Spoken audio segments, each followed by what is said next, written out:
Today is Monday, July 27, 2026. Coming up on Roland Martin Unfiltered, streaming live on the Black Star Network. I am here in Detroit for the 16th annual Jalen Rose Celebrity Golf Classic, benefiting his charter school here in Detroit. We'll hear from Jalen as well as some of the other folks who participated in today's golf tournament. In Washington, D.C., Moral Mondays continues with Bishop Reverend Dr. William Barber and Repairs of the Breach. Will go live there for their latest event. Also, the temporary protected status for Haitians and others ended today. We'll talk to a couple of folks about that very issue. Also, federal judges denied an effort to stop the new Congressional District in Tennessee that obliterated the city of Memphis. Also, voters in Wisconsin want to make sure that if absentee ballots are late, they are counted. We'll tell you about that as well. Also, early voting in Georgia to replace the late Congressman David Scott. The early voting thus far has been abysmal. Wait till we tell you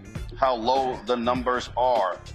And also, colleges in D.C. and New York are stepping up to help these students at Howard University who were disenrolled. Lots to talk about.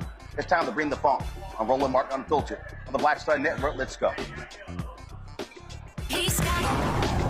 Whatever the miss, he's on it. Whatever it is, he's got the scoop, the fact, the find. And when it breaks, he's right on time and it's rolling. Best believe he's knowing. Putting it down from sports to news to politics. With entertainment just for kicks, he's rolling. It's on go, roll, y'all. It's Roland Martin, rolling with Roland now. He's funky, he's fresh, he's real, the best, you know he's Roland Martin now.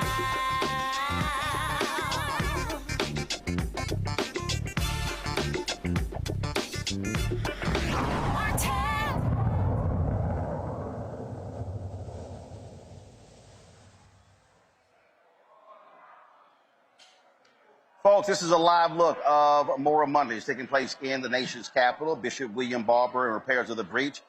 They hold this every single Monday, bringing attention to critical issues. Let's go to them live. We know is right. The book of Proverbs, which is full of wisdom that is shared by both the Jewish and Christian traditions, tells us that whenever we have the opportunity to do good, we must not fail to act. You can find that in Proverbs 3 and 7. Whenever you have the opportunity to do good, you must not fail to ask. And so right now in these times all around us, we see the suffering and harm being caused by legislation that privileges the powerful and the rich while continuing to marginalize the poor and oppressed. We see representatives who are elected to serve and advocate for all the people, bowing the knee to authoritative leaders and forces, refusing to ensure that all human needs are being met in this, the wealthiest nation in the world. Every faith tradition calls for love of neighbor, for a society where all have enough. In the Christian New Testament, Jesus tells the story of the Good Samaritan. And while Jesus uses this to say everyone is our neighbor, let's not be confused that the story of the Good Samaritan is intended only to address immediate short-term needs. The Samaritan promised to return.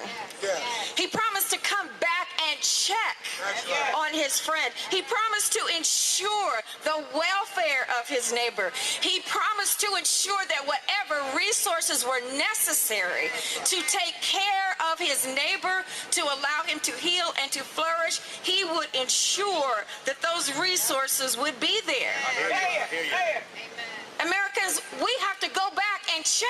That's right. That's right. We have to go back and check on our neighbors. We have to check on the innkeepers whose pocketbook is full of our tax dollars. That's right. It is your money that we have given power over by the Congress and others. It's your money. You have every right to return to the innkeepers to ensure that everyone who's in the House is taken care of. The vote allows us to go back and check on our people. So wherever you are, small town, suburb, urban center, no matter your faith tradition, whether you have one or not, as American citizens, you have the moral responsibility to, whenever you have the opportunity to do good, you must act. Check on your neighbors. Check on your neighbors. Ensure that your local city council is doing what they need to do. And you know how you can ensure that decisions are made according to your wishes? You must vote. Not just in November of 2026, but every time the polls open. I say if the dog catcher is the only thing on the ballot, you have the moral responsibility to show up and be sure that even the dogs will be okay. Are you going to go home and check on your neighbor? Are you going to go home and ensure that the resources that your neighbor needs to have in order to flourish and thrive are accurately and adequately being spent? The innkeeper doesn't own your purse. The people own the tax dollars. The people must decide how those monies are to be spent. And if the innkeeper is not doing the work to ensure that we are all okay, the innkeeper loses his franchise. The innkeeper loses his ability to function. We start spreading the word, don't work with that innkeeper, they're not hospitable. That innkeeper is not doing his job. Another reason why we really need to be out here and ensuring that we're showing up to vote from the first day of early voting all the way through Election Day is that we have the moral responsibility to ensure that those who come behind us find a society that's healthier and more just than we did. I was a little girl born in the 60s, 5 years old when the Voting Rights Act was passed. It burdens my heart to think that my 3-year-old grandson will once again have to fight the same fight that my grandparents fought. That's why I got to check. I got to check on all the people at home. I got to check on the people in Nevada and Iowa and California, Indiana, Illinois, Kentucky, North Carolina, wherever you are, check on your people. Check on your people. Go to the vote. Go to the polls and check. Mark your ballot. Take people with you. Say, we got to turn up because we have to go back and check on our people. We have to make sure that everyone is okay. There is no greater commandment than to love God and to love our neighbor according to the Christian tradition. And that's why we must go and check. Let's say it together. We must check on our people. Amen. God bless.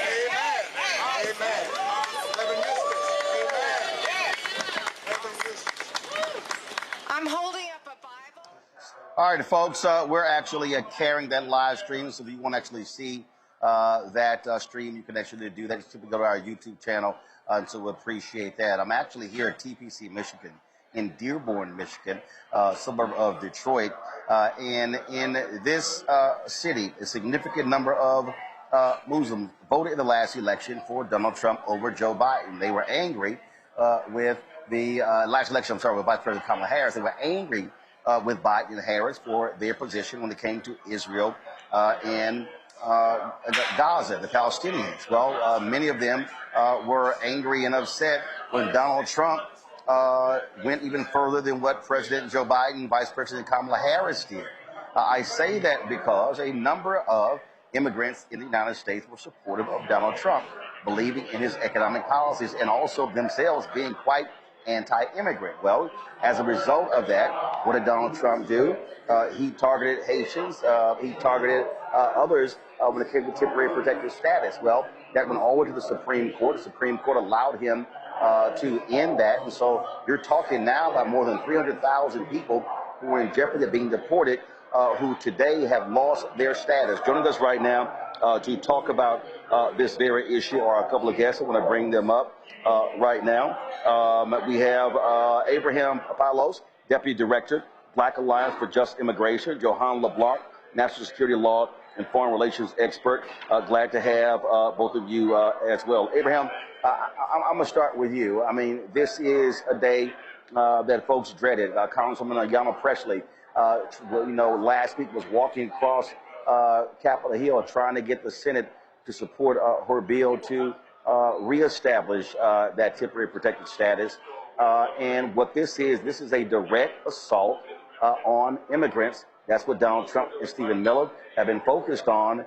And if you are a Haitian immigrant in this country, right now, you're likely scared to death because ICE could grab you at any moment and deport you back to Haiti.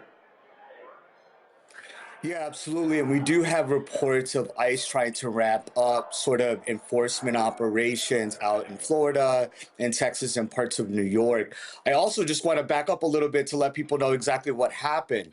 Temporary protected status is a designation that's given by the U.S. government to immigrants who cannot go back to their country due to ongoing conflict, environmental disasters, or political instability. Haitians were awarded that in 2010 when 200,000 to 300,000 people had died because of the earthquake and 1.5 million people have been displaced. And since then, it has been redesignated for various reasons: Hurricane Matthew, political instability. And so the Supreme Court, in a 6-3 ruling, basically said, one, that DHS, Department of Homeland Security, can terminate it, right? And then also putting Haitians at risk with no protection from deportation and expiring their work permit authorization. All of this under the guise of anti-Black racism. So that is what happened. And you are correct that the Haitian community is very concerned, as they should be. Johanna, and here's the issue, or the other problem is here. When it comes to Trump, they don't care when the hell they send people. You're the possibility they might dump Haitian immigrants in some other country that they never heard of.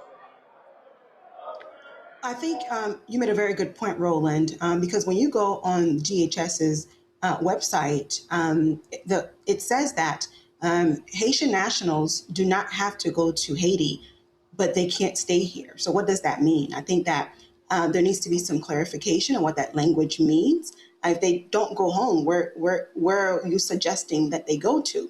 That's one. But secondly, I think it's important for the audience to understand that the Supreme Court ruling does not just impact Haitian nationals. Yes, there are more than 350,000 Haitian nationals who are TPS recipients. But in total, you're talking about more than 1 million individuals from various countries. Venezuela, for example, has more than 630,000 recipients, TPS recipients in this country. You have Cameroonians, you have Somalis, you have Lebanese, you have so many different groups. So that Supreme Court ruling, as we know, does not just impact Haitian nationals, but it impacts every single TPS recipient in this country, including their families. So you're talking about a mass deportation effort of not just the TPS recipients, but their children, their loved ones, who may be American citizens, who may have to ultimately leave the country with their loved ones.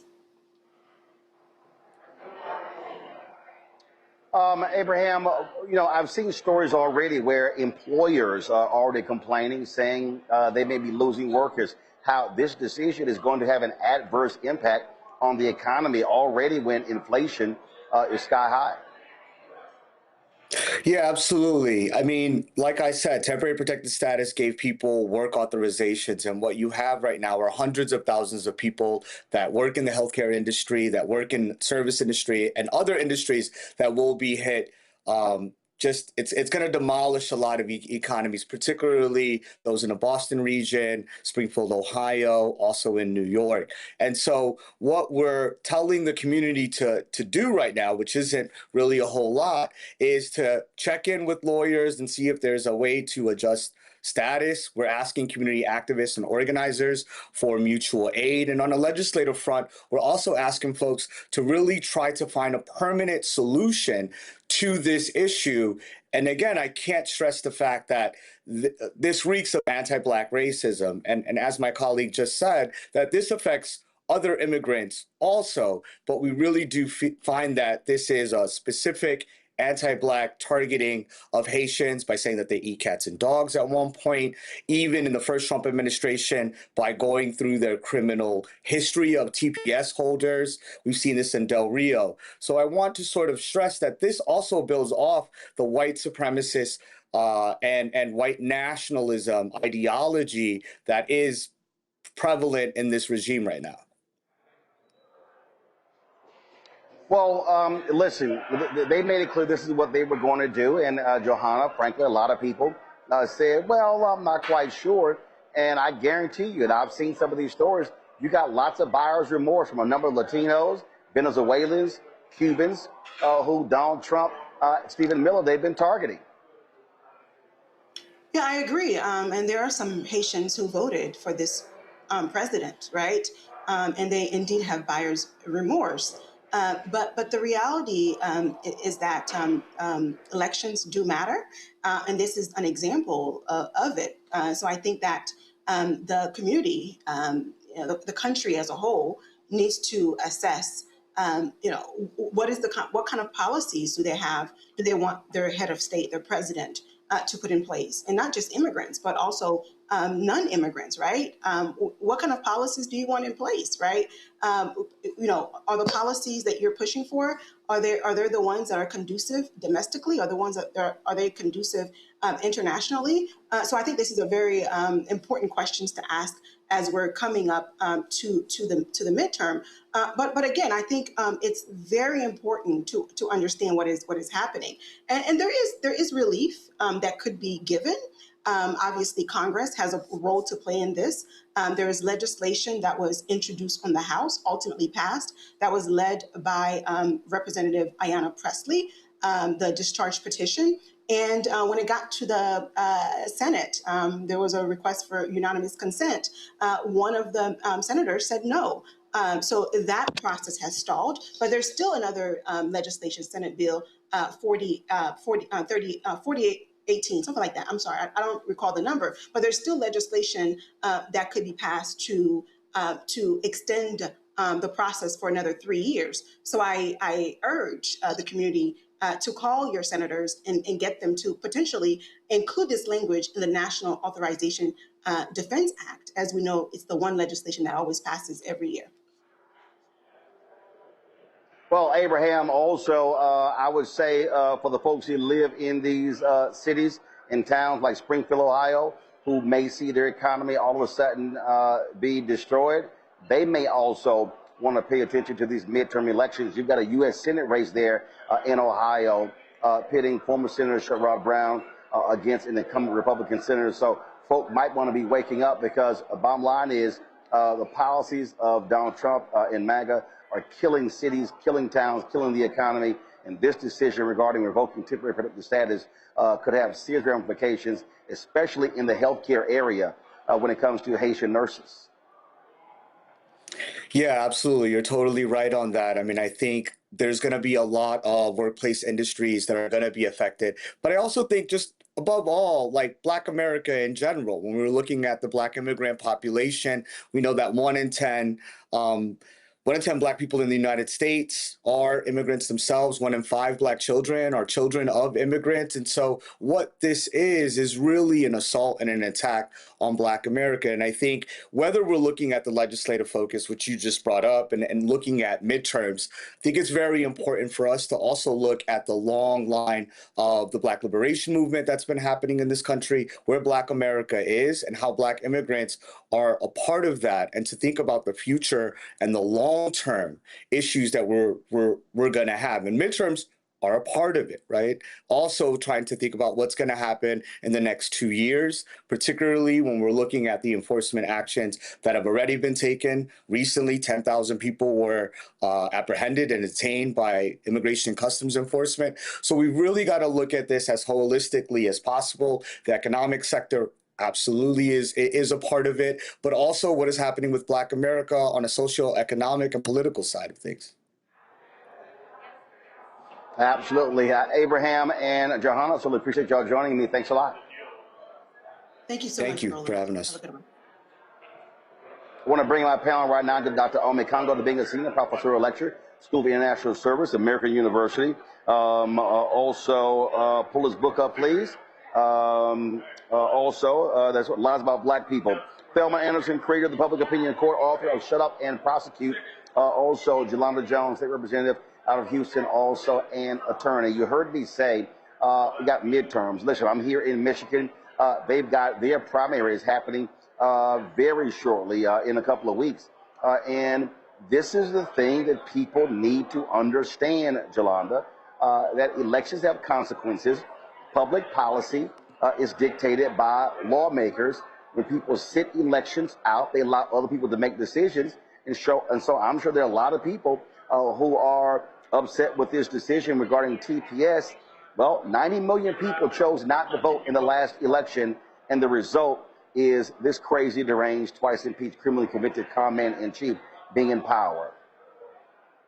So I agree with you. It's funny. I had The Road to Blue Goes Through Black listening session. And to your point, Roland, one of the speakers at the event said, if you stay on your couch in November, the Republicans going to take your couch in January. I mean, it was a mic drop moment. That's absolutely true. All the people that wanted to, again, pitting immigrants against people of color or black people. And then you find out they're black immigrants like the Haitians. So I think it's a problem that we've got to figure out. Congresswoman Presley has tried as hard as she can to protect the protected status of Haitians, but it hasn't worked. And so that's one reason why we absolutely need to go vote come the midterms. However, now, what other maneuvers, I'm curious, can Congress do to protect the status? Because this is no longer about an immigration issue, I think. I actually think this is about the United States literally not providing a safe haven to people from countries that are not safe. And so, and interestingly, that doesn't just talk about or speak to black immigrants from other countries. So the question remains, is Donald Trump going to do the same thing to other countries where the immigrants aren't black? I think absolutely not. I think he's anti-black and his policies are targeted at countries with large black populations.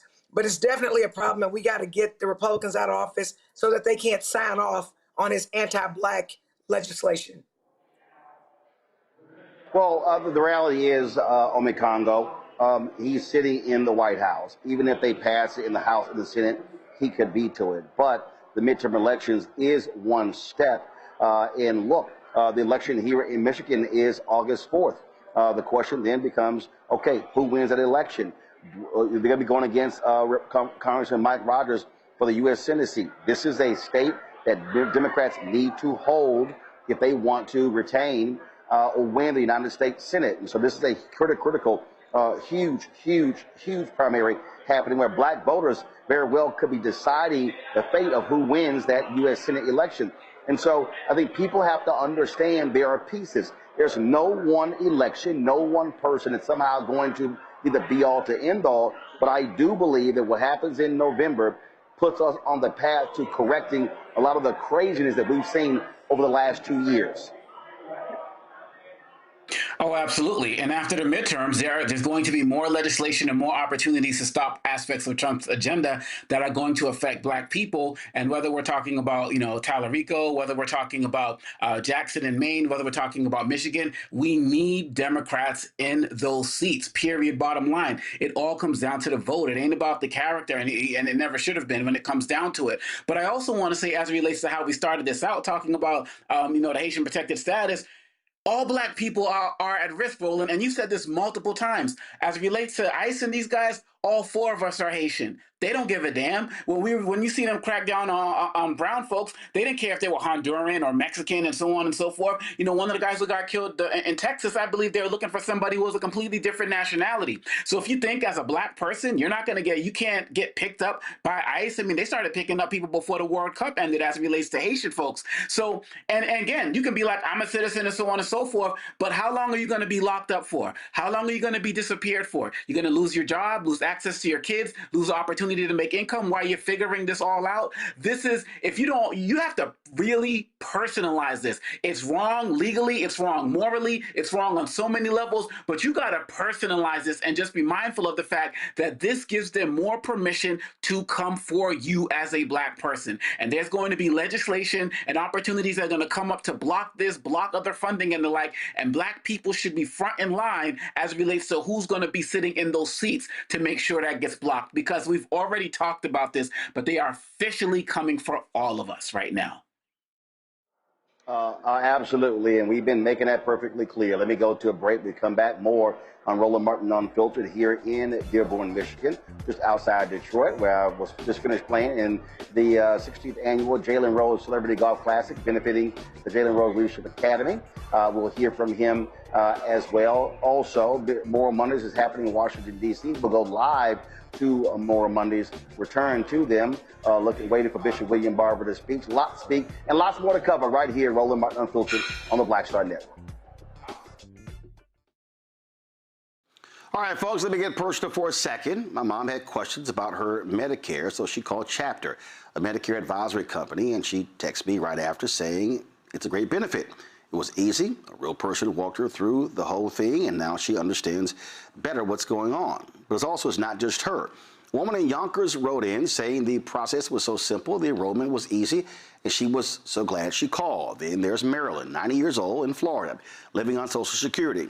Her premium climbed every single year north of $400 a month for coverage she could barely afford anymore. So what does she do? She called Chapter. They found her the same top-tier coverage for hundreds of dollars less. 90 years old, and finally somebody in her corner. I hear stories like that again and again from our community. The Medicare system was not built to work for you. Too much fine print, too many plans. Yet Chapter's advisors are independent and honest, the only Medicare advisors that compare every plan nationwide. They're focused on one thing, what actually works for you. If you're already in the right plan, they'll tell you. No games. And people who switched with Chapter saved an average of $1,100 a year. All it takes is 20 minutes. You talk to a real person, and it's completely free help. So call Chapter at 724-264-8281, 724-264-8281. That's Chapter. With medicine and science under attack, I want to keep you and your family informed and healthy. I'm Dr. Ebony Hilton, and I knew at the age of 8 that I wanted to be a doctor. So I studied hard and became the first African-American female anesthesiologist hired at the Medical University of South Carolina since its opening in 1824. And I always say I was made into a doctor, but I was born to be a mom. And as a new mom, wife, sister, daughter, and friend, I understand how frightening a medical crisis can be.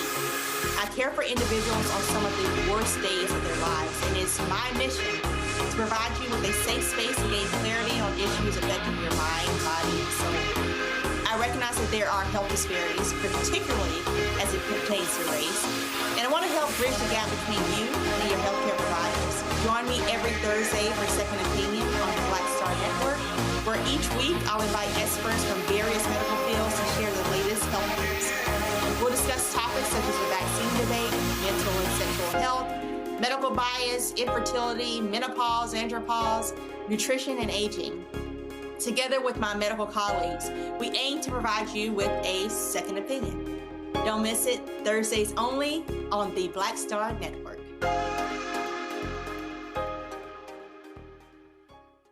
This is Tamala Mann. And this is David Mann. And you're watching Roland Martin Unfiltered.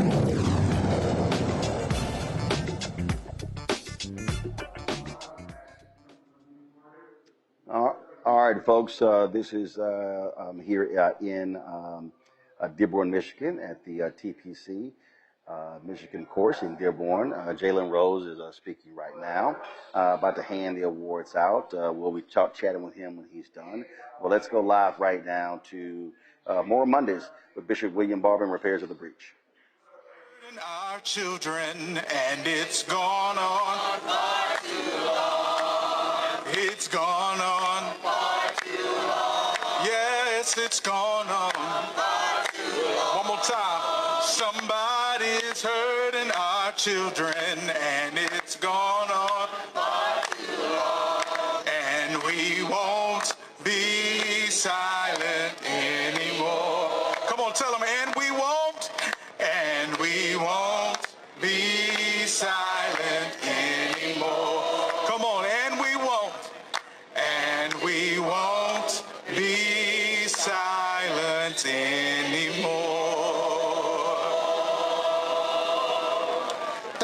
everybody. We'll see you online. Bishop Barber, Dr. Broom, you take it from here.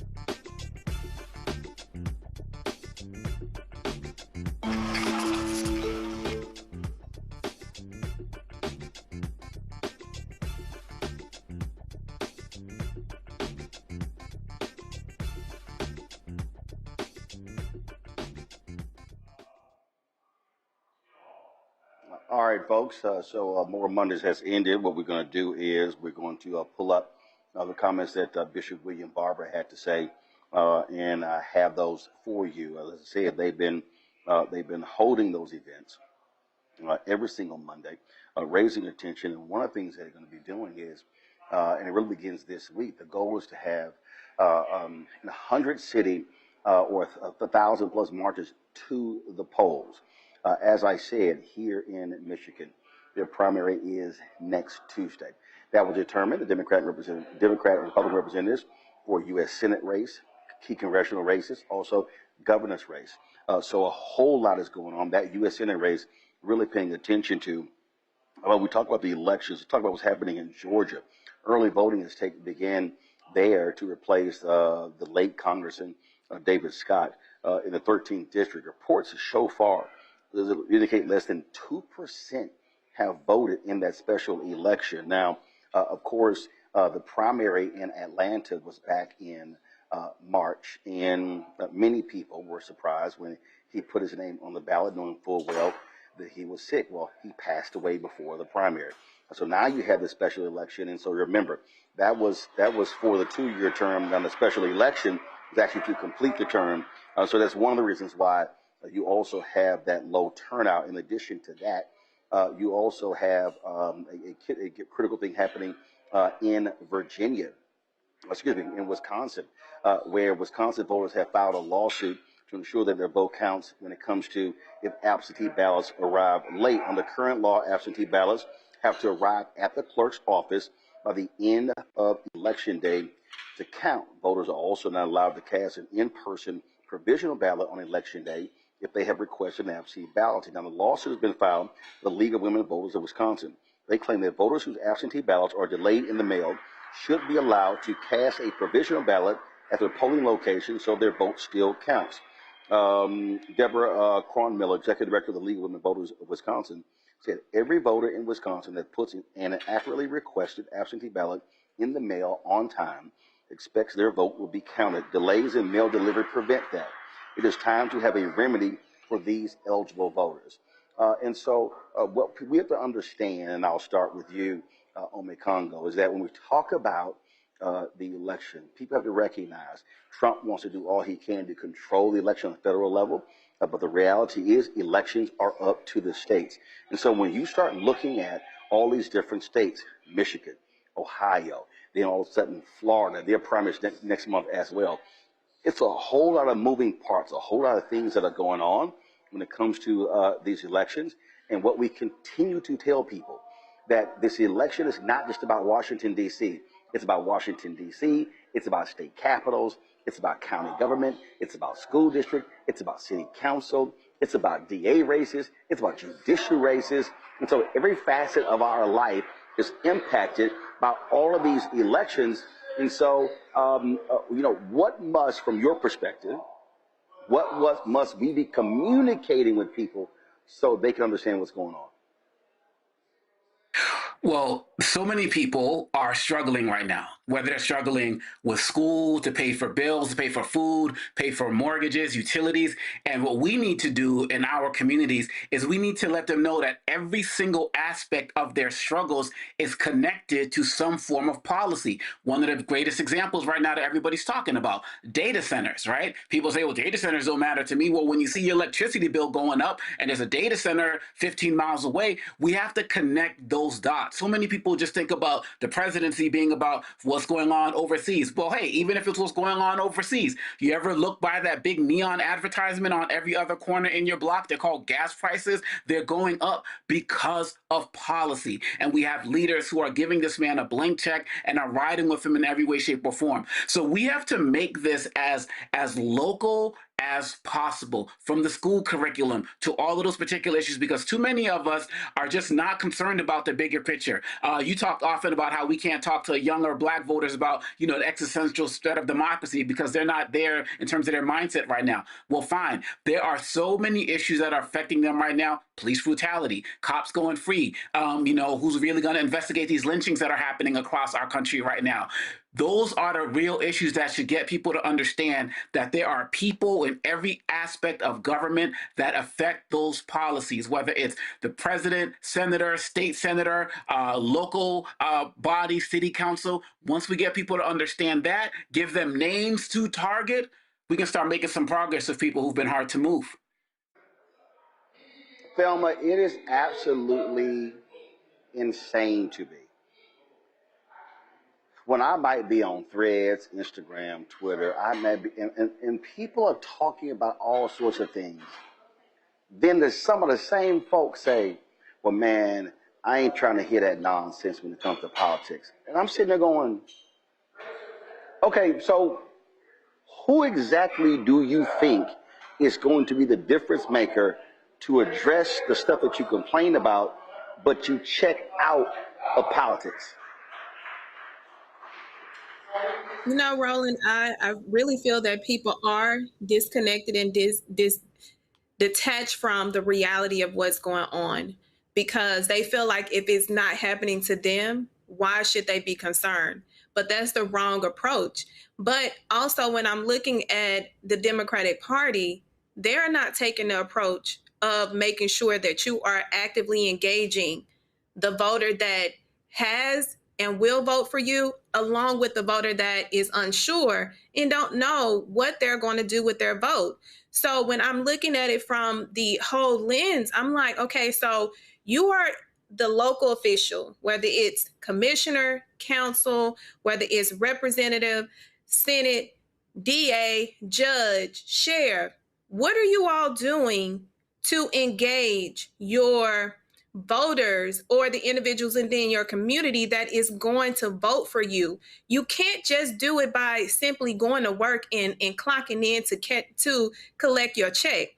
You got to utilize media. You got to utilize social media. You got to utilize individuals with influence to continue to push the message, the severity and the seriousness of why your vote needs to be at the ballots when we go to midterms, or even within these local elections that are taking place now.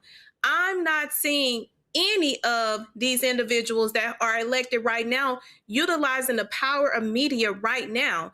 And I know people's like, well, it's whitewash. No, you have platforms that people actively engage with outside of your platform, Roland, because you do a good job with continuing to show people the importance and the urgency. But they are also not inflicting the ones that are within the community that is walking on the pavements, that are utilizing their space in order to engage. So until these politicians can start utilizing what is active now, they're going to continue to have individuals that get on Threads and don't feel like it's an urgency until it comes to their front door, and then it's too late. Jelana, Thelma said that a lot of people don't pay attention until they are personally impacted. Well, here's the thing. Every single person in the country has been impacted by Donald Trump's insane tariffs. Every single person. Every single person has been impacted economically because of his insane war with Iran. You feel it at the gas pump. You feel it when it comes to food prices. You feel it when it comes to the price of beef. You feel it when it comes to goods and services. And it's to me, it is very difficult constantly trying to get people to understand that what happens at City Hall, at the school board meeting, at the state capitol, at the commissioner's court, at the state legislature, in Capitol Hill. Not only that, what happens in a DA's office, what happens in a judge's chambers, all of that is politics. And so people could be directly impacted or indirectly impacted. I agree with you, Roland, but I think that you think, a lot of people think it's simple when it's not, it's complicated. I'll give you an example. I ran for a special election to fill the seat that I'm in now. I literally didn't know what a special election was until I ran. And then when I'm faced with a special election to replace State Rep Garnet Coleman, and then a general election, I was trying to figure out, how do I raise enough money to run 2 campaigns? That's difficult. People are saying use the media like how? My media is social media, right, Roland? But you know that white media expects for you to pay to be on there. You don't have money. In the races that are going on right now, most people in Texas are giving to Talarico and they're not giving to anybody else. So how can you demand that elected officials who can't raise money be able to be on media when it costs money to be on media? Now, what we can do is we can do like I did last week and hold, I call them listening sessions, where we talked about the road to blue goes through black, and let the people in the audience that were hurting tell us what was wrong and what the Democratic Party could do to earn their vote. So I think that's one thing. So that's not easy because media costs money. The next thing is when. Hold on, one question. Hold on, wait. Hold on, wait. I'm gonna let you go to the next thing, but here's my question. For the thing that you described, that event last week, okay? How many people attended that event? About, I bet you at least 300. It was full. We had to go find chairs. Okay. Was the event live streamed? We did it on my Instagram. We did it on my Instagram. That's all we knew how to do. I'm not nearly as good at social media as you, but yes, we did. Okay, so I'm gonna need you, because you called me about everything else. I'm gonna need you to call me about stuff like this, because here's the whole point. There were 300 people who were there, but you actually had the potential to reach 3,000 or 30,000. And the thing that I have said to numerous elected officials across the country, I've said this to activists, I said it to so many people, you have to take the message outside of the room. One of the reasons when now Speaker Don Scott in Virginia, when he wanted me to take my show on the road, he said, listen, we're gonna pay for advertising. He said, but we'd love for you to be on the road. So what happened was we did 5 shows in 2023. We did 5 shows in 2025. And by virtue of going to those places, going to those towns, listening to people, but also all of these candidates were able then to come on. Now, what was interesting is the number of people who said, hey, because of work, because of family obligations, whatever, I couldn't make it, but I saw the broadcast. And so, so I think what we have to do is utilize it. So even if the event is not live streamed, if there's just a camera there that's recording it, that recording can be uploaded and streamed as well. And so my whole point there is, and I've just been pushing as many people as possible to do this, because we have to be pushing out and spreading as much message as possible, because we know the local station is not going to show up. We know mainstream media is not going to show up. And so we have to be doing it ourselves. So let me say this, media. So first of all, I invited white media there. I wanted them to hear, since they want to try to blame me for like having this anti-Senate candidate. Oh, they did, actually. And it's interesting because they were attacking black people who were literally asking Talarico like what he was going to do to address their issues, or just wanted to ask questions. They were blaming black people like they went off on Candace Weber. After my event, the white media literally did stories in the Chronicle and other places saying, actually, there really is a black problem and you just need to listen. Olivia Giuliana, who's not white, who's not black, posted about it like she thought she knew stuff about the black community that she did not. And I know that I've been invited to come to Bell County to have the exact same listening session there. And so what I promise you this, Roland, is that I will tell you the next time, and you can help me with the technology, because literally it was not for elected officials. Elected officials did not get to talk. This was purely people coming to tell everyone what their struggles were and what the Democratic Party needed to do to earn their vote. But I also want to go back to one thing that we can do as elected officials. I'm going to have a what bills do you think I should file town hall? As a part of that town hall, or actually I call it a listen session, I'm going to tell you how to pass a bill. Most people don't know how to pass a bill, right? And then after that, people have to sell me on what bills they think I should file. And what they're going to learn in this listening session, in this educational session, is that it is hard to pass a bill, especially in red Texas. And if you convince me to file your bill, you are going to be my partner in getting it over the finish line by coming to Austin and testifying, by doing the research, by finding subject matter experts to come and help me to get it over the finish line. And so I say that to say this. The question that you asked at the beginning, Roland, it just makes it seem like it's simple. If you are trying to figure out how to pay your bills, pay for babysitters, pay your rent, or whatever, afford groceries, Roland, you may not even be able to connect that it's some politician doing something somewhere. You're just trying to live. And most people are living, especially under Trump, in a triage world. So we have to do better. And so I'm going to work with you if you'll help me to do that. Yeah. But when I do it in Bell County, I'm going to invite you. I said when I do it in Bell County. So here's... Okay, I got you. Not a problem. So Omakongo, this is the thing, though. What Delano just said. I totally understand. People are trying to live, which is why what we have to do is we have to be connecting the dots for the person who goes, oh, I had no idea. I didn't realize how those things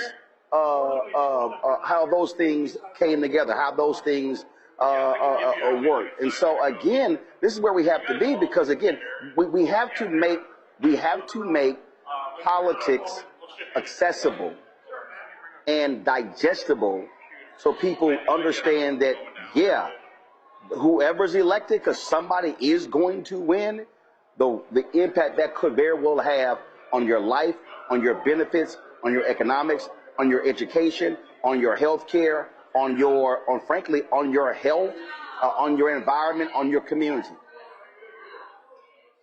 Yeah, absolutely. And so often people feel like they don't think about politics because they think that anything that's happening is their fault. Like it's their fault they're not making money. It's their fault they can't get a job. It's their fault that they don't have the education. And of course, we can talk. Everybody wants to sell things relating to personal responsibility, and people have to, do what they can do. But it's not your fault in your community that your food prices have soared at the highest rate that they have in like almost 10 or 15 years. It's not your fault that your schools are underfunded and your children are sharing books in a school. Like there are people, it's not your fault that the police don't have the necessary training to be able to engage with you, but they do have the necessary training when they go back to the suburbs. Like those types of things, you start to feel like everything is on your shoulders. And when we connect those dots and understand that, Representative Jones is having this session where she wants to hear your problems that she can take to her other, politicians who are going to draft legislation, they can connect that dot. It gives people a sense of agency that they can be involved in helping change something in their community. Everything from a pothole to largest legislation affecting immigrants and refugees and the like. And so that's what they don't want. Roland, you talked about this going all the way back to Bush too, right? And his No Child Left Behind, and probably even earlier than that, with Bill Bennett and the like. They stopped teaching civics in school, right? So they don't want people to understand how the process works, that everything that you are engaged in, there's somebody who has the power to say yes or no to that to make your life better. It doesn't mean you're still not responsible for your life and you got to go out and do the best that you can, but there are people actively working to make your life worse. And if there's somebody like a Representative Jones who's ready to fight for you, you need to know who that person is so you can put them in office so you can work together. This is the connecting the dots that we got to do. So we got to take that live stream, from Representative Jones, we got to take these live streams here like you do, chop them up, put them out on the shorts because people want the short content, get people stuff as fast as possible, as quickly as possible, and we can make progress in this. Indeed. All right, y'all, I'm going to go to a break. We come back. We're going to chat with some folks here at the Jalen Rose Celebrity Golf Classic. I see my man Steve Smith. I see Charles Oakley. I see Willie Burton. And, of course, Jalen as well. And so we'll have some of that when we come right back right here at Roland Martin Unfiltered on the Black Star Network. Don't forget to support the work that we do. Join our Bring the Funk fan club. Your support is critically important for the work that we do. We don't have millionaires and billionaires cutting us checks. And so when you contribute, you make it possible for us when we travel on the road, when we're broadcasting. We plan on hitting a lot of places in September and October regarding this election. And so your support is critical. So do me a favor, go to use Cash App, use the Stripe QR code. You see it right here. It's also for credit cards. So use that right there. Checks and money order. Make it payable to Roland Martin Unfiltered. P.O. Box 57196, Washington, D.C. 2003-7-0196. PayPal's R Martin Unfiltered. Venmo RM Unfiltered. Zelle. Roland at RolandSMartin.com. Roland at RolandMartinUnfiltered.com. We'll be right back. All right, folks, let me get personal for a second. My mom had questions about her Medicare, so she called Chapter, a Medicare advisory company, and she texted me right after saying it's a great benefit. It was easy. A real person walked her through the whole thing, and now she understands better what's going on. But it's not just her. A woman in Yonkers wrote in saying the process was so simple, the enrollment was easy, and she was so glad she called. Then there's Marilyn, 90 years old, in Florida, living on Social Security. Her premium climbed every single year north of $400 a month for coverage she could barely afford anymore. So what does she do? She called Chapter. They found her the same top-tier coverage for hundreds of dollars less. 90 years old, and finally somebody in her corner. I hear stories like that again and again from our community. The Medicare system was not built to work for you. Too much fine print, too many plans. Yet Chapter's advisors are independent and honest, the only Medicare advisors that compare every plan nationwide. They're focused on one thing, what actually works for you. If you're already in the right plan, they'll tell you. No games. People who switched with Chapter saved an average of $1,100 a year. All it takes is 20 minutes. You talk to a real person, and it's completely free help. So call Chapter at 724-264-8281, 724-264-8281. That's Chapter. Hey, this is Motown recording artist Kim. You are watching Roland Martin Unfiltered. That boy, he always unfiltered, though. I ain't never known him to be filtered. Is there another way to experience Roland Martin than to be unfiltered? Of course he's unfiltered. Would you expect anything less? Watch what happens next.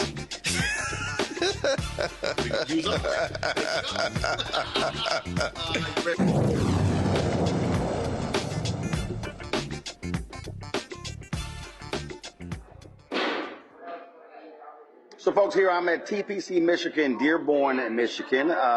Today, Jalen Rose had his 16th annual Celebrity Golf Classic benefiting his charter school, Jalen Rose Leadership Academy, and do phenomenal things here with the young folks here in Detroit. And so this raises money for that. There were so many different folks, NFL players, NBA players, University of Michigan, Fab Five folks were here as well. And so it's always a good time to come out here and to, of course, support Jalen and what he's doing. And so in a second, I'm going to grab my man Steve Smith. I'm going to grab Charles Oakley and some others. Hopefully, they're probably still at the bar hanging out. And so we're going to chat with them. And, of course, we'll chat with Jalen as well to talk about this because it's really important. Listen, a lot of people, they, give money to schools or they go speak at the schools, but it's a whole lot different when you actually open your own school. Opening your own school, trying to educate the next generation. One of the things that he said when we was going on, one of the things that he said when we were before we started playing was that they don't have their own gym to play their games, and so that's one of the things that they're working on, the money they're raising. And again, it's really been a lot of work. It's made that commitment to do it, and so this type of fundraiser happens. And listen, we travel all around the country, and a lot of people don't realize that when we talk about events like this here, we really don't understand in our community how these fundraisers really fund many of our nonprofits. I'm gonna go ahead and hand you the microphone right here. I've already raised the camera. You raised the camera for me? Yeah, I already raised the camera for you. Let me start off. I would say, Roland, not because I'm standing next to you. All you've done, for the African American community, all you've done is, You show up everywhere to support people like Jalen Rose. I mean, I go to a lot of charities, but you go to more. And I just want to say thank you. I appreciate it. For being that role model, for being that guy that always showing up. I appreciate it. But what I was just saying, no, you're good. I got my right here. You know, what I was just saying is that a lot of people do not understand. They hear about these events, but really, how many of our nonprofits in our communities depend upon the money raised in golf tournaments, in teas, and other events. And then now of course, with anti-DEI, a lot of corporations have been pulling back. And so it really matters to be able to fund the things in our community. It does, Roland. It's just, think about what Jalen said when we started this. He's had this high school that he started in the elementary school. The basketball team has never had a home game because they have an elementary gym. I mean, it might sound small to somebody, but you would love for these kids to get a chance to get a gymnasium. And I love what Jalen's doing. He's my little brother. But you're special when you look up to your little brother. So whatever he's been doing, and people come out and support him, you said it best. We got to do it. We got to do it from within. Yeah, absolutely. And one of the things that I tell people all the time, I see people, they say, well, when it comes to something, well, where are these athletes? Where are the entertainers? I tell people all the time, first of all, you have no idea what a lot of people do, that press releases aren't released. They aren't being public with it. That's first. But also, when you talk about a communal thing, that's really what it is. And so everybody has a role to play, not just someone who's a public figure. I totally agree. I mean, that's how I grew up. I'm sure that's how you grew up. I mean, I just lost one of my mentors. He ran the community center. You talk about what he got paid, it wasn't a lot. Then he did student drivers ed. And we talked about the other day, he might have taught 3,000 kids how to drive. Mm-hmm. I mean, that was the little things he gave back, and everybody talked about. And the thing here is what happens when they either retire or become ancestors. That doesn't get replaced, and so we have to make sure that continues. That legacy has to continue. I mean, and he did it out of his kindness of his heart. Mm-hmm. I just went to a service yesterday, and I thanked him. I said he was on the Mount Rushmore of men that impacted me. Mm-hmm. Right, and I think that right there, and I did this whole commentary. I was talking about politics. What I said to people is, if you look at, so there was this generation that came out of the civil rights movement. So in 70s, 80s, 90s, I mean, they were the ones who were involved in our communities, who were doing so many different things. I said, but those folks are retiring. My parents are 79, and that's a perfect example, stepping back. But that has to be replaced. And so people don't recognize we're losing a lot of black community infrastructure when those people have retired or passed on, and next generation has to step into the gap. I say everything can't be solved by social media. No, it cannot. I mean, Roland, you said, I look back at my life. I went to the community center. I went to the church. I went here. Different things all around the community that shaped me. And now I talk to kids from my old neighborhood. They don't have those same opportunities. They don't have the building. They don't have the after-school program. I was a Boy Scout. I'm asking kids now, you want to be a Boy Scout? Well, just listen, I played musical instruments at elementary school, and music no longer is in schools. Yep. So what that meant but that was also part of the education process, knowing how to play musical instrument as well. So there's so many things that we grew up with that isn't there today that really creates that well-rounded person. How do we solve it?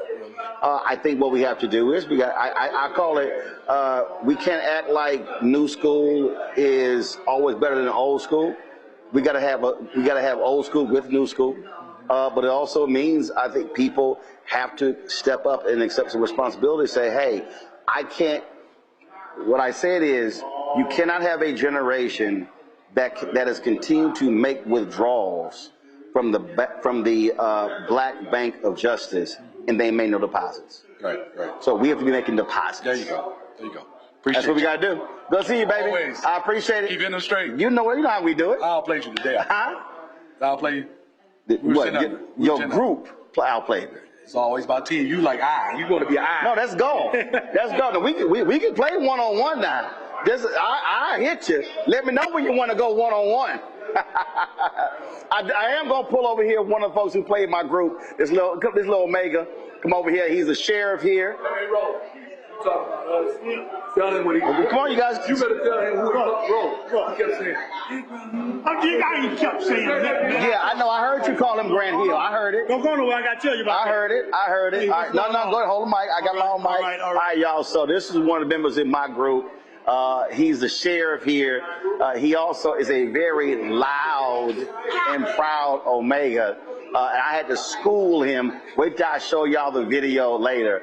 But what's happening? Everything's good, man. We had a great time, Roland. You know, in spite of you being alpha, you know, you're still my man. I got great respect for you, man. You know, I watched you for a long time over TV, doing your thing. Then they went crazy and did their thing, but you still the man. We do what we do. Now look, you sit here. You're the sheriff of this county. I am. You got elections next week. No, yeah, not mine. But, not yours, but talk about though. You know, for folk, that's somebody who's watching and listening who say, you know what, that stuff really don't matter. But you're a perfect example. You can't complain about criminal justice, law enforcement, things along those lines, but then act like who the sheriff doesn't make a difference. No, it makes a difference. And I've been law enforcement for 44 years, right? 44 years because I love to take care of people and serve people, right? And we want people, even young people, to understand that law enforcement is still a very noble profession. They all talk about, oh man, police do this, police do that. You want to be the change that you want to see. And I tell people, our young people all the time, we are hiring. And we want to make sure we catch you early in life, at 18 years old, when you get out of high school and everybody's not going straight to college, right? We have jobs for them. You come right into our agency with a high school diploma and go to school while you're working, right? And become very successful in both. We got about 5, and I don't want to make this racial, but our state police our supervisor, state police colonel is a black man. The Wayne County Sheriff is a black man. Detroit Police Chief is a black man. It goes on and Fire on. Chief is here. Fire Chief, he's a black man. And we don't say that because we're being some kind of, oh, we black. We just saying that there's opportunity for those of us who think they're, because of the color of their skin, they won't have the opportunity. Yes, you can get the opportunity if you want it. You have how many people under your authority? I have about I have 1,200 officers and civilians under my authority. Wow. Yes, and I'm still doing it. I still love it. Again, I started my law enforcement career in 1978 when I was actually graduating from high school. I'm one of those ones who wasn't going to go to college right away. Single parent home, got to go to work. So I joined the Michigan National Guard as a military police officer. Then in 1983, I joined the Wayne County Sheriff's Office because I was waiting to get hired from the Detroit Police Department, Detroit Police Department. 1983 to 1985, I worked in the Wayne County Sheriff's Office. 1985, when they called me to say, hey, you still interested in the Detroit Police Department? I ran, jumped the fence, and got with the Detroit Police Department for the next 25 years. Then, my predecessor and mentor, and you may have heard his name, Napoleon, my man forever, lost his life due to COVID in 2020. And then I, out of 14 people, was chosen to succeed him and be the Wayne County Sheriff. 2 elections since then, I'm still the Wayne County Sheriff. Have another election in 2028, and that'll be my 3rd election. And with the help of the people, and I believe I have the help of the people, they're going to vote for me again. And then when I finish with that, I'll be 72 years old, and I'll have to ask my wife, can I keep going? Because she's going to go be snowbird stuff and all of that. So no, I do this because I love it, Roland. I love it, and I don't work a day in my adult life. It's all what I ever wanted to do. Only thing I ever wanted to do. So it's not work for me. I wake up in the morning looking forward to going to work and serve people. All right. Well, we appreciate you and all the work that you do in your service. Thank you so much. And I'm sorry you belong to a little youth group. Make it sound fine till the day I die. That's what we do. It's a cute little group. Yeah, you can get on out of here now. All right, I want to go to our panel here, but we're going to talk to Jalen Rose in a bit. I'm going to start with Thelma on this one. You heard the sheriff just talk about, that's why I asked the question, how many people who are under you? 1,200. Again, this is the thing we're also trying to get people to understand. Public policy also is economics. African Americans, we over-index in government jobs. Why? Because we've often been frozen out of corporate America. And so one of the ways black folks have been able to access six-figure jobs has been through government jobs. People just don't understand how significant that has been in building the black middle class. And that means that we are also, based upon elections, by being able to have those jobs, that's also public policy. Yes, you are absolutely correct. And I'm glad you pointed that out, because what a lot of individuals don't know, they need to know that being in those positions, being in a governmental entity affords you so many opportunities, not only to excel and exceed financially, but it allows you to sit at the table to actually integrate and implement change that is necessary in order for the betterment of our people. I'll be the first to say I went into being a prosecutor knowing that the pay sucked. I was making under 60,000 within the first year, but it, of course, with raises, it increased till I started making over six figures, with the benefit of being able to be an equalizer, to my voice to be heard, people's rights to be saved. So it's a benefit to hold these positions. It's a benefit to go and be in the room of government jobs, because not only do you get to be there, you get to educate the people that are outside of those spaces. You get to have a voice, you get to integrate, and people will utilize your integrity, your character, and trust you that you're going to provide them with the right information. So taking those jobs are necessary because it is for the betterment of our people, and also the financial incentives. Congo?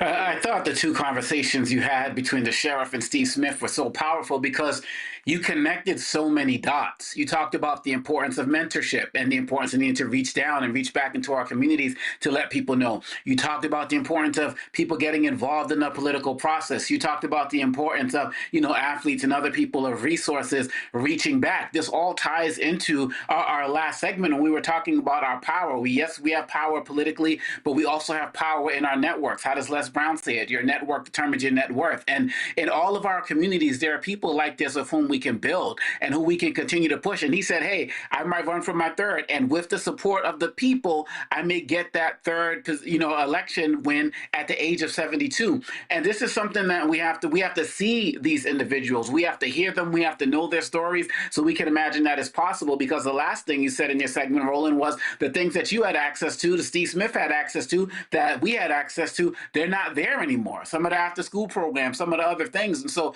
we have to continue to do what Jalen Rose is doing, continue to uplift that and highlight that. We celebrate LeBron James, but stories like this are reminders that LeBron wasn't the first. He's following in a line of other artists who have done, and activists and athletes who have done work to lift up their community. So we need to have more sections like this and interviews like this where we can connect the dots for people who don't dig into politics, like the four of us do. They're seeing people from all walks of life doing successful things for their community, and that could also be motivational for them too. Jolanda. So I was going to say this, Roland. So I did after school programs and all these things, and I wasn't exposed to politics. I knew I was supposed to vote, and that was it. But what I learned when someone talked me into running is that politics does control every aspect of your life. And so what I think we have to do as Black elected officials is to expose what we do to other people, especially people who normally don't have access to it. So I say that a lot of people Black people don't want to screw with the police, but because the police has oppressed them in their neighborhoods, right? So here we just met your friend who's an Omega, who actually employs people, which means that he can create policies within his department that addresses the concerns of Black people to make Black people and law enforcement, at least in that jurisdiction, have a better relationship. I think that's important. I also think it's important as Black people that when we do get in government jobs, even though we've been squeezed out of the private sector, like we've heard, and we don't get paid as much, like Thelma said, we're able if we move up and if we're in administration and management, we can bring different voices to the table that otherwise would not be there, which is important, where you can challenge the norm. You're at the table, which means that perhaps you can keep the people that you are fighting for off of the menu. I'll also say this, that it is important as elected officials for us to take the knowledge back that we learn and explain to people that even though you don't make a lot when you work in the public service, while you're working in public service, generally it's a good retirement. That's why a lot of people got government jobs, Black people, because it was a good retirement. And of course, that's important. So there are benefits to us being in the public sector. But if you get in a position to be in management, then it's very important that we're able, again, to direct policy and perhaps stop the things that cause people, Black people, not to trust government. So I'm glad we've had this discussion. I'm glad you talked to Jalen, because when the government fails us in an area, like with education, looks like his school is compensating for that. And this reminds me about how it was during segregation. We knew the only people that we could rely on was ourselves, and so we did it. And that's what we're going to have to do, because they are taking us back to pre-Jim Crow. And so Black folks are going to have to figure out how to provide all these services to us until we can get Trump and the Republicans out of leadership and bring back like true public service for everyone in the public. All right, folks. So we were here 2 years ago with Jalen. Now, last year, his golf tournament was on the same date as the Anthony Anderson golf tournament. And so I was like, man, I said, okay, I'm going to be there next year. Then he was supposed to have the golf tournament in June, but then it got moved to July. It was supposed to be on the same day as Said the Entertainer. I was like, dude, I'm going to be at Said. Then Said has had such success with Meet Joe Turner on Broadway, they extended it. So his tournament has been moved to next Monday. So I was like, yo, now I can come. So we're here. Jalen, glad to see you, man. Yes, indeed. Congratulations on 16th annual. Yes, indeed.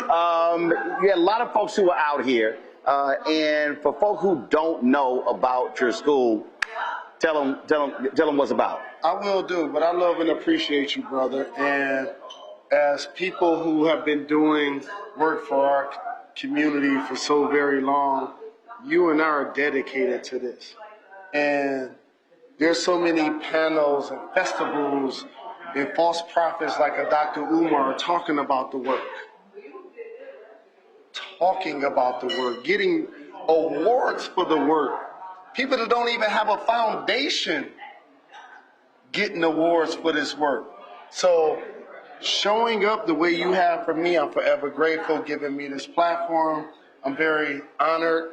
And we're the Jalen Rose Leadership Academy. We just completed our 15th year. We're a public school in the city of Detroit. We're 100% Black. We have 400 high school students. We have another 1,000 graduates that we're influencing. Right now, I'm in a position to write or raise $25 million so we can expand the school, so we can start our young people at 5th grade to 8th grade, because that's what our current facility is designed to do, and turn a new facility into a high school, but yet still support young people once they graduate. So think about this. When you graduated from high school, your high school ain't doing anything for you. You might not even know who founded your school. And so the work that we're doing as a public school, getting 0 state funding for our scholars, it's imperative that I write and raise money. And so this platform, you being here, this golf outing, 16 years, is necessary. It's almost like at some point today you're going to eat. Like, this is necessary. Mm-hmm. This ain't no hype. And it's just a level of gratitude and love that I have for so many people that showed up for us, that played in foursomes, that donated their time, that donated their money, and really care about the city of Detroit. One of the things that you talk about not getting any state funding, and a lot of people really don't understand. Really don't understand. Black love, black love, y'all. A lot of people really don't understand the reality when you talk about a charter school and resources and what you can and cannot use money for. And thank you for coming to JRLA and visiting, because I know you know the difference, but it became political, public versus charter, when we are a public school. That was really just the teachers union, who's one of the top donors to the Democratic. That was really the teachers union, who's one of the top donors to the Democratic Party, saying that charter schools are stealing our students. That's cap. We're a public school. We're actually not only putting students in a really positive environment, but we also hiring staff, paying them, competitive salaries, supporting them after high school, smaller class sizes, teaching them life skills, social skills, etiquette skills. These are the things you can do when you're the founder of a school. And I just ask you, who founded the school you went to? And when you really think about that, it makes me proud of the work that we're doing. But what made you want to say, no, I'm going to do my own school? There are a lot of people who say, I'll support something existing, I'll write a check, I'll be an ambassador. But what was it for you to say, no, I'm putting my name on it and I'm going to be actively involved in it? So I'll say this on your platform because I trust you and I love you very much. At first, I didn't even want the school to be named after me. I sent them 50 names of people the school could have been named. Marcus Garvey, Martin Luther King. Like, I sent them a whole list of names. I promise you, I did not. And by the way, if you want to write a check, the school could be named after you tomorrow. I don't have to have the school named after me. You see what I'm saying? But what made me want to do it, like for real, and this is where I'm like, I'm going to trust your platform to say this. I wanted to support our community in a way where I felt like people sometimes that don't look like me couldn't block me. And when you use the word education, it's not like a basketball camp. It's like not a barbershop. Mm-hmm. It's not a record label. You see what I mean? Mm-hmm. And so in my mind, the most influential thing I can do is somebody. People forget as a basketball player, and I'm not saying all basketball players are like neuroscientists, but what people forget is that we're required to be eligible. We're required to be educated. I was an honor roll student in high school. I went to the University of Michigan. I just got a doctorate. I'm not Cheyenne Bryant. I have an actual doctorate. I do. I love you, sis, but I do. But sometimes people dismiss me as an athlete or like just being a dumb jock. Right. You know what I'm saying? And not just even an RN. If you know, you know. You know what RN stand for? Mm-hmm. Real. Oh, I thought you meant registered nurse. Yes, I've been registered nurse. And so to start a school in the community that I grew up in, to donate my own time, energy, and money, has been a labor of love that has changed so many lives. And I'm just forever grateful to the community believing in me, donating in the school, showing up at golf outings, spreading the word about what we're doing. I need to do a better job of talking about the school. Initially, I didn't do it a lot because 100% of our students are black. Over 95% of the business and donors are white. Yeah, we don't donate. We don't donate.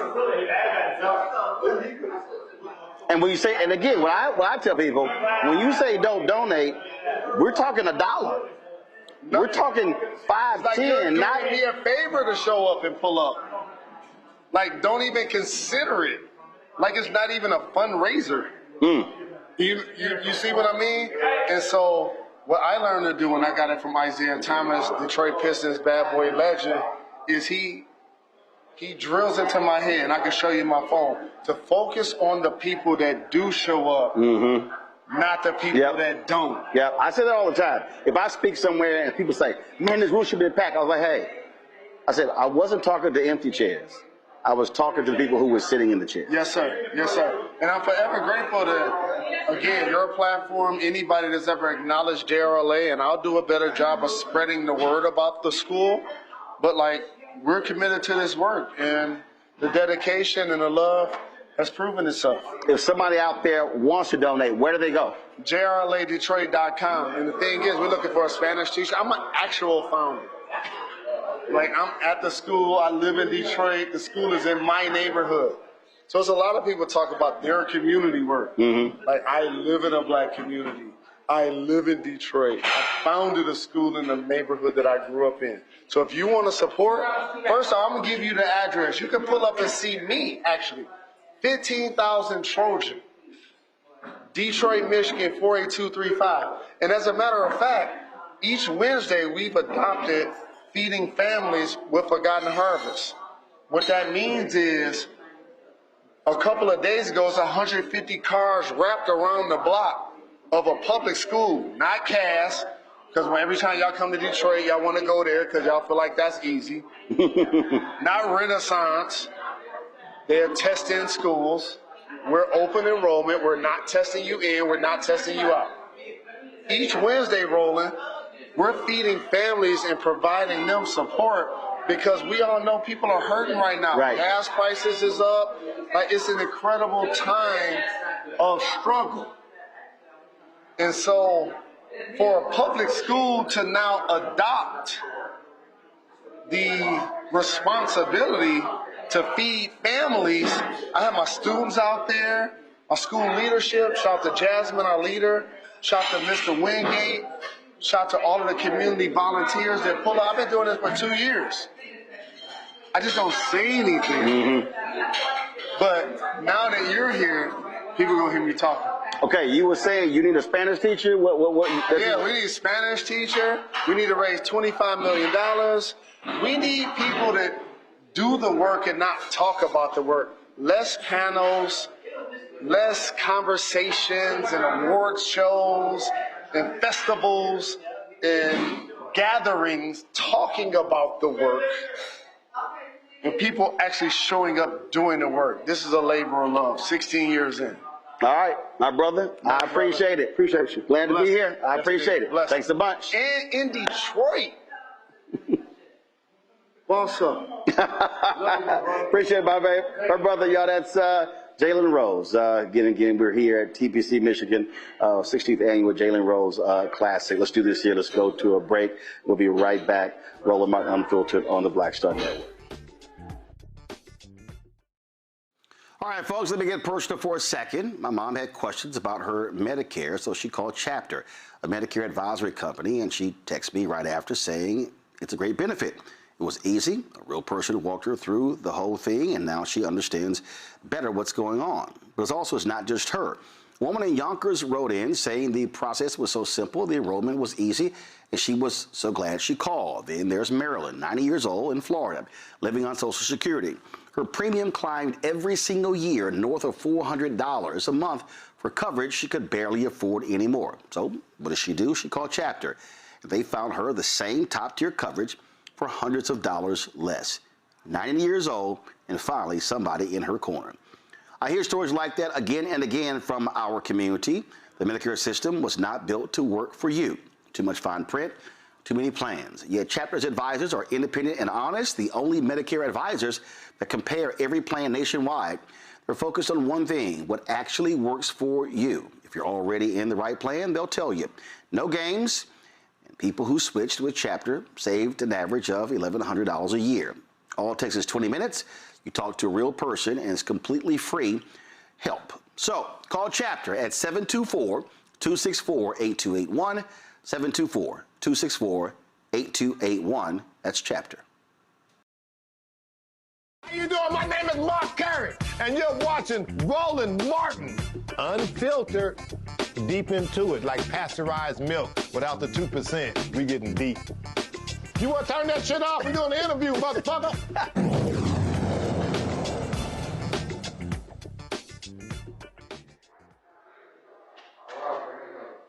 All right, folks, welcome back to Roland Martin Unfiltered on the Black Star Network here in Dearborn, Michigan, a suburb of Detroit for Jalen Rose Leadership Academy. I'm going to go to Ome Congo and Jolanda.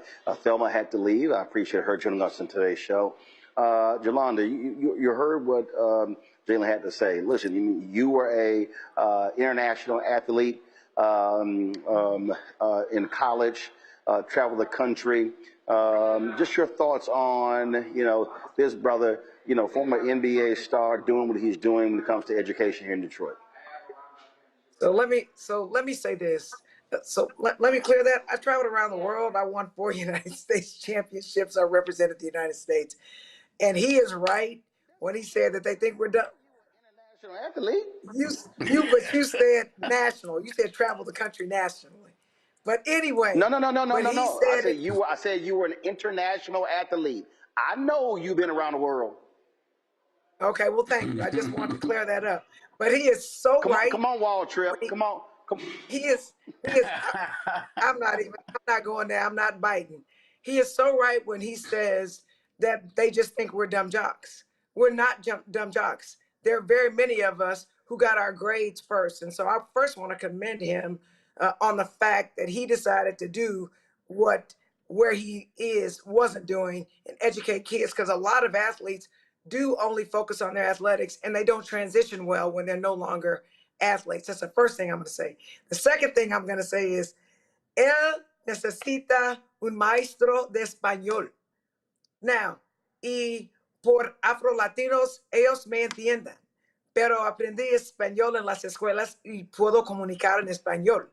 So, I'm not going to translate for you that don't speak more than one language, but I will say this. That when you better translate that, we don't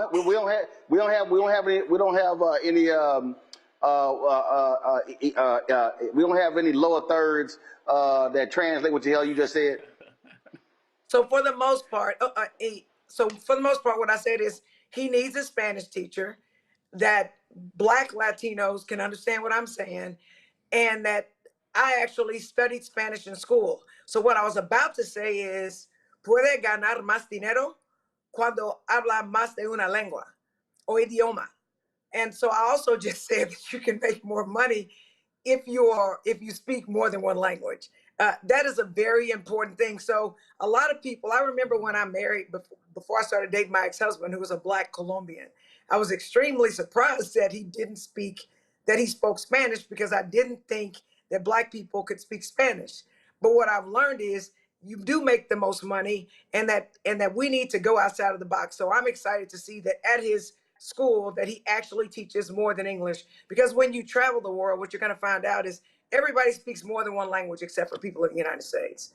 I mean, I have a friend from the Central African Republic who speaks 7 languages. So I think that that's important. But I'll also say this, that as an athlete, it's very, very important that we use our podium, even when we are at the top of our games, to shout out things that are important: education, politics, and even us that are in the entertainment industry, because the world is bigger than sports. The world is bigger than entertainment, which is why I respect you so much, Roland, because you don't do all that stuff. You literally talk about issues that affect Black folks all day, every day, and how we can learn how to overcome it and participate in the process to overcome the obstacles. So I appreciate that, but I want to give a shout out to Jalen for what he's doing, because I think that not enough athletes use their podium and their money to help uplift Black society. Ome Congo. Yeah, I think it's great. I mean, he talked about, the fact that, we need to have, our basketball camps. We need those. We need our community centers. We need those as well. But we also need schools. We need these institutions. And the most important thing I love about him coming on here and talking about his school every year is he talks about the importance of being present. Some people are more likely or more comfortable just giving the money and say, hey, go do your thing. But he understands the importance of being present and being in his community. And we talked about that just in the last segment when I mentioned police who don't live in our communities. And so we have to continue to build partnerships like this. We have to continue to build programs like like this. And once again, this is another example of connecting everything we talked about today about the importance of voting, because people who are going to be coming for him, who are in legislation, they can create laws that affect his ability to be able to continue his school or not continue his school. So this is another example of how in our communities, those people who are lining up, to get resources and food and the like, connect those dots to understand why institutions like this are important. All right, folks, let's go to Florida, where the absolutely unbelievable story dealing with hazing in a U.S. Secret Service agent. A U.S. Secret Service agent is on administrative leave after he and two other people were accused in a violent Kappa Alpha Psi fraternity hazing incident that left two people hospitalized. Investigators say on April 1st, 29-year-old agent Marquez Christopher Pender and civilians 26-year-old Jared Lamar James and 29-year-old Elijah Delano Diaz were allegedly involved in a hazing that involved prolonged and repeated beatings with canes and paddles. According to prosecutors, the victims, who were pledging Kappa Alpha Psi fraternity, were beaten after they failed to answer questions about the organization correctly. One of the victims reportedly suffered from kidney failure and even needed surgery. Pender was arrested in Miami-Dade County on July 26th, James on July 24th. No word if Diaz has been taken into custody. The trio faces various counts of attempted manslaughter with a deadly weapon, aggravated battery with a deadly weapon, causing great bodily harm, and hazing with a deadly weapon. One of the victims is a University of Miami graduate student. This, for me, Jolanda, is just one of the stupidest, dumbest things. I always talk about this here. And people get in their feelings and they sit here, you paper, you didn't go through a real process. You got to be dumb as hell to be a part of a fraternity or sorority, and you are beating people with canes. You're putting somebody in hospital. There is no aspect of that that's called brotherhood. And for anybody out there who's like, oh, see, you sitting there going in because it's the Kappa. No. Let me real clear. I've called out Kappas on this show for hazing. I've called out Omegas on this show for hazing. I've called out Alphas on this show for hazing. I ain't never been silent when it comes to hazing. But this is just the dumb shit that continues. And what these fools don't understand, Jolanda, is that they are literally, and you've seen it in Alpha Kappa Alpha, I've seen it in Delta Sigma Theta, I've seen it in every D9 organization. What these fools don't understand is they keep hazing, our insurance costs keep going up. There's going to reach a point where, guess what? We won't be able to be covered via insurance, and the actual organization these people claim they love will be put in jeopardy. It could very well get shut down because these fools don't know how to pledge people without being violent. You know what, Roland? So let me just say that. I pledged undergrad, right? And we had an incident on my line. We were actually taken offline. And I can tell you, because of my experience when I pledged, it took me a while to feel like I was in a sisterhood with anybody, because you shouldn't be violent to people, right? And so you try to explain that to people. I understand going through things, and my line sisters and I, we together to this day. We in each other's weddings and we celebrate each other's birthdays. We go to Caravan in Toronto to celebrate together. So I understand the bonding, but I'm shocked that it was a grad chapter. Most times the fools that are doing this are the undergrads, because they don't know no better and they haven't been taught well, and there aren't strict enough consequences for if you do it. So it makes no sense to me. It just put a stain on Kappa Alpha Psi. There are ways to build brotherhood and lifelong friendships and commitment to service without putting your hands on people. And I'll tell you, like I told people when I was online, if you put your hands on me, I'm knocking you out. Like I told my line sisters that, I told anybody who might think they're going to tell somebody to do that, because the days of beating folk, I mean, that just gives me remnants of like slavery. I don't understand it, and we need to stick together. But whatever charges are against him, they need to be against the people that did that. He could have very easily killed somebody. He could be facing a murder case. And now he's embarrassing what was you say was the Secret Service. I don't understand, but I'll say this again, Roland. The thing that shocks me is that it's grad chapter, because grad chapter generally knows better.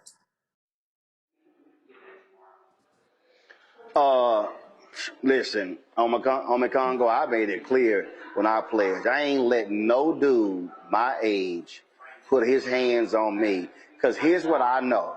If my daddy found out I let some dude beat my ass for some letters, that beating would have been more severe. That wasn't going to happen. That's real talk. I mean, that is absolutely real talk. And, it's really sad. We've been talking, today about the attack on Black people. And we have situations right here where we are foolishly, doing this to ourselves. I mean, all of the things that we got to worry about. I have daughters. One is about to be a rising freshman in college. One is a rising junior in college. And I tell them, if you choose to go the sorority route, that type of stuff, that ain't love. That ain't building respect. That ain't building camaraderie. That's just straight up abuse. And ain't nobody going to be putting hands on you like that. And they need to know. And I have a sister who's an AKA, tells them the same thing. We got to do better. And so many people are coming in these places already damaged, and they're just looking for ways to hurt other people. And to be in that position of authority and abuse that and tarnish the reputations of these incredible fraternities and sororities that do so many incredible things. We know in this society, all it takes is one story like this to get out there and just tarnish all the incredible other work that these organizations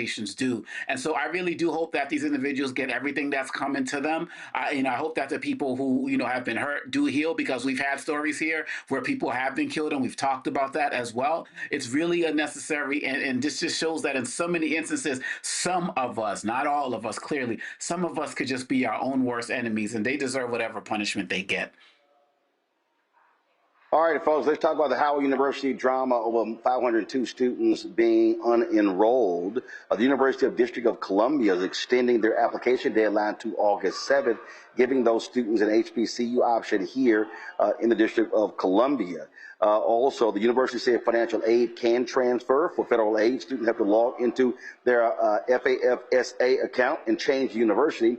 For other scholarships, students have to reach out directly to the organization to forward funds. Now, these incoming Howard University freshmen were unenrolled in the last few weeks, as the university said their accounts did not reflect the required enrollment or financial obligation to begin the semester.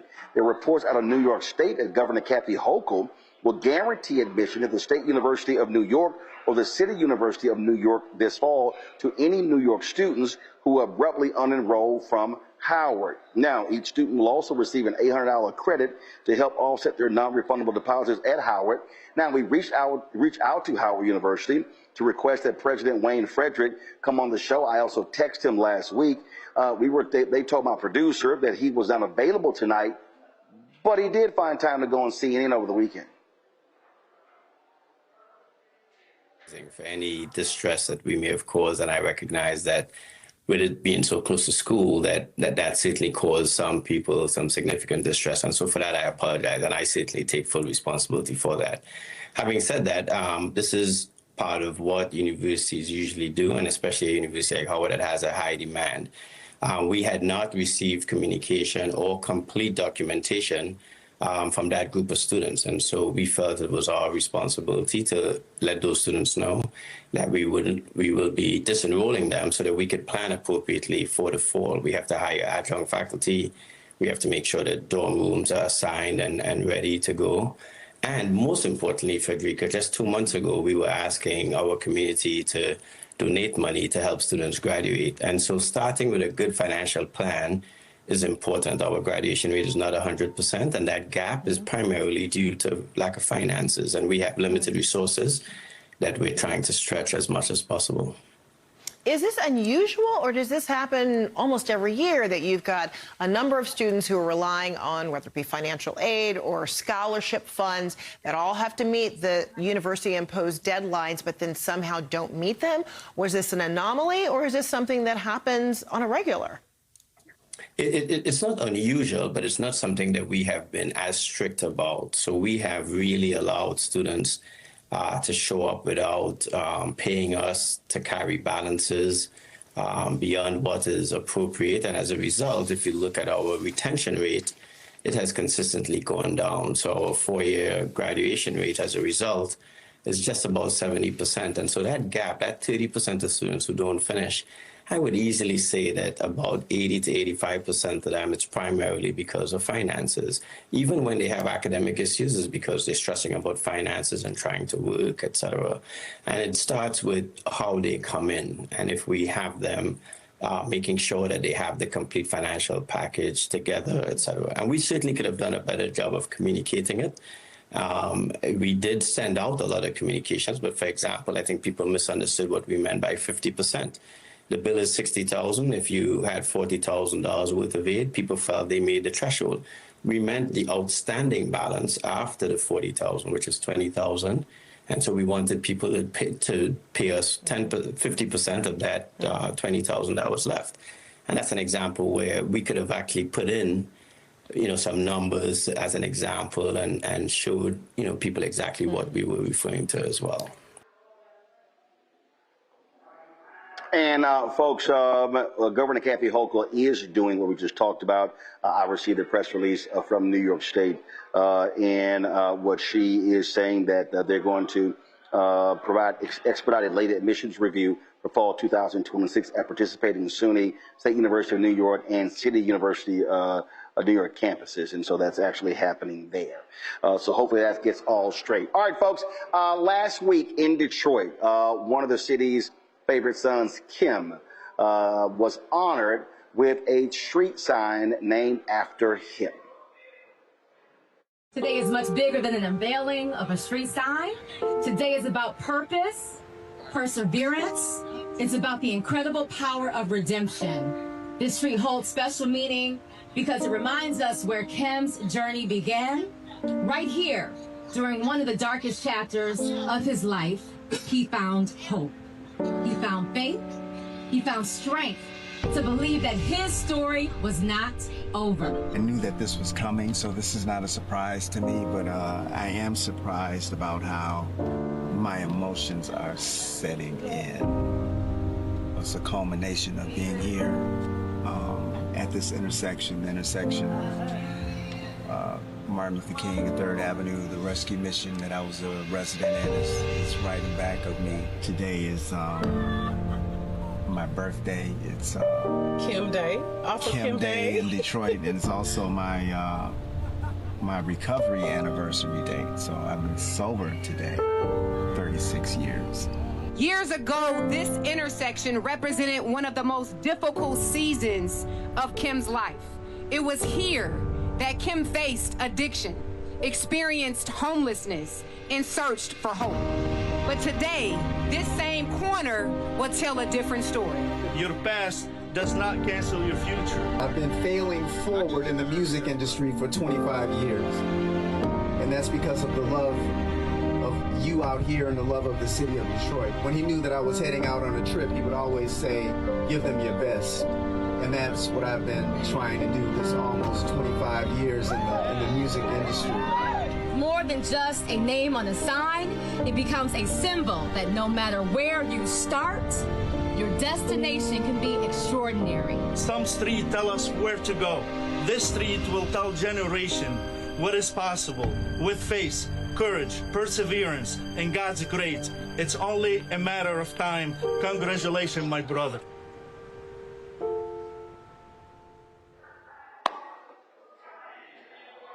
That's pretty cool, Kim. That's pretty cool. Kim really is a great brother, and glad to see him being recognized here in Detroit. Final comments, Omekongo and Jolanda. Omekongo, you first.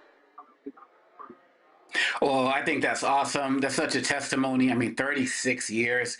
I feel like it's a fitting way to end what we've been talking about tonight, because we talked about so many issues, but with all of the challenges, there's always opportunities for hope. And then when people invest in you, when people come and help you, when people provide you hope, when people can come and you can embrace that and be able to make yourself better and then spread that to other people, is great. Story for Kim. It's also a great story for the Black Star Network, because that's what you do, Roland Martin, for so many people every day. Jolanda. So I'm going to say this. I got, I guess, one sentence for the people at Howard. Why he went on white media and didn't come to you, Roland? But that's another story for another day. I want to end on something powerful. I didn't know who Kim was until I went on the Tom Joyner cruise and got to go listen to him. I would say free, but that cruise cost a grip. But just fantastic music, and I had no idea of his journey, of his walk. And when you listen to his songs, you realize that. And I think it's just a testament to you don't have to be where you were, that you can overcome addiction and recognize that sobriety is minute by minute, hour by hour, day by day for the rest of your life. And also that you can be homeless and that they can literally name a street on the corner where you used to be homeless. So if that's not something to motivate people who may be in the depths of desperation right now, that they can perhaps figure out what their passion is and move forward, then I think that's great. And I'm thankful that you show that. I mean, that's what I love about your show. You will show us stories of resilience and overcoming obstacles by Black people, our beautiful culture, our beautiful people who have struggles. But sometimes in life, if we push hard enough, then everything can be great. And so I wish him nothing but the best. And I wish that his story is told all over so that people who have something in common with him can use him as inspiration to move forward. And so just keep telling the stories that you tell, Roland, and keep pushing the envelope, because I'm right there with you. Absolutely. Kim is a fantastic brother. I'm hugely supportive of him, and I'm certainly glad to see the city of Detroit honor one of their native sons. All right, folks, that is it for us. Let me thank Yolanda, Omekongo, and Thelma for being on today's panel. So appreciate it. Thanks a bunch. Folks, let me also thank everybody here with Jalen Rose's team, his school, who put on this fantastic golf tournament. It was great to be here. I've got some great videos I'll be sharing on social, but also sharing later on the show as well. Some good stuff we shot there, some kidding around with some folks. We had a good time. And back in studio tomorrow, but on Friday, I'll be in Santee, South Carolina. Congressman Jim Clyburn has his annual golf tournament, so I'm going to be there, talk to some of his constituents. South Carolina is going to be first in the nation. The Democrats voted, and they maintained that status, and so we'll be talking about that and look forward to that as well. And then, of course, next Monday, I'm in Los Angeles for Cynthia and Tainer's golf tournament. As well in what he does for the Boys and Girls Club.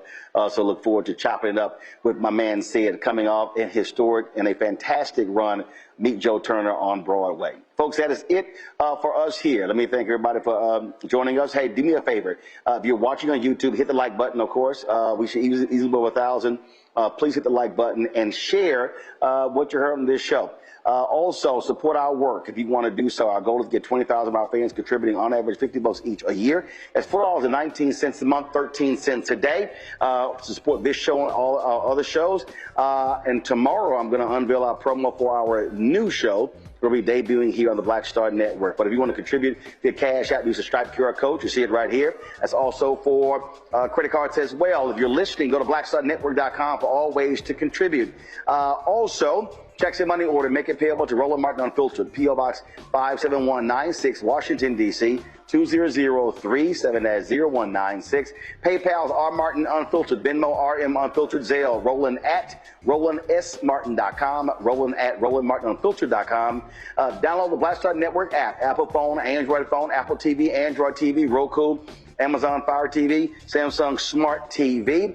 And if you want to get our Roland Martin Unfiltered Black Star Network swag, go to shopblackstarnetwork.com. Shopblackstarnetwork.com.